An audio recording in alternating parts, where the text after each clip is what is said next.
আসসালামু আলাইকুম গাইস, আপনারা অনেকে আমাকে কমেন্ট করছেন যে আমার ভিডিওতে ইস্যু চলে আসছে, এখন আমি মনিটাইজ তো পাবো না। তো ইস্যুটা আমি কিভাবে রিমুভ করবো আমার আইডি থেকে? তো আমার এই ভিডিওটা আপনারা শেষ পর্যন্ত থাকবেন, আশা করি আপনাদের উপকৃত হবে। তো আমরা চলেন ফেসবুকের ইন্টারফেসে চলে যাই। তো আমরা ফেসবুকের ইন্টারফেসে চলে যাব। ফেসবুকে যাওয়ার পর আপনারা আপনাদের প্রথমত থ্রি ডট মেনুতে ক্লিক করবেন। থ্রি ডট মেনুতে ক্লিক করার পর আপনারা দেখতে পাবেন এখানে একদম নিচে লেখা আছে রিপোর্ট এ প্রবলেম। রিপোর্ট এ প্রবলেমে ক্লিক করার পর এরকম স্ক্রল করে দেখতে পাবেন continue to report A problem, এখানে ক্লিক করবেন। তারপর কিছু সময় নেবে, ইনক্লুড এই অপশনটাতে একটা ক্লিক করবেন। তারপর আপনার যদি প্রোফাইল হয়ে থাকে অথবা পেজ হয়ে থাকে সেখানে ক্লিক করবেন।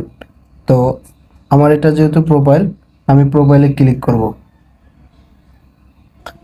তারপর এই যে আপনারা দেখতে পাচ্ছেন আপনাদের যে সমস্যাটা সেটা এখান থেকে একটা ফটো আপলোড দিবেন।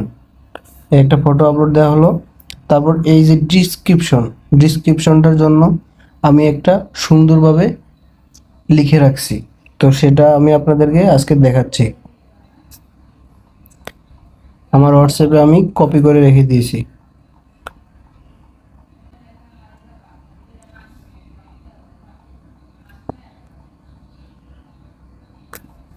তো এই যে আমি লেখাটা এখান থেকে নিয়ে এখানে পেস্ট করে বসিয়ে দিব।